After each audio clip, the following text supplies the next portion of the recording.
So guys finally आता आपली light लागलेली आहे. तर 70 वॉट लावलेली आहे. आता आपण याचा थ्रो बघूया.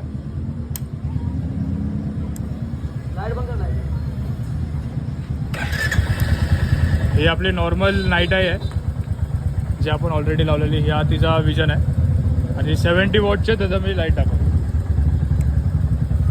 ही येल्लोमध्ये एवढा डार्क आहे. मस्त सुपर रिझल्ट आलेला आहे. आणि याच्यामध्ये 3 व्हेरिएशन आहेत. हा फ्लॅशर आहे, लेफ्ट राईट एका टायमाला, आणि हा असं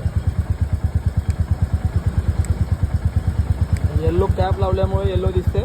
कॅप काढल्यानंतर व्हाईट होणार. आणि ही आपली नॉर्मल HJची 40 वॉट्स.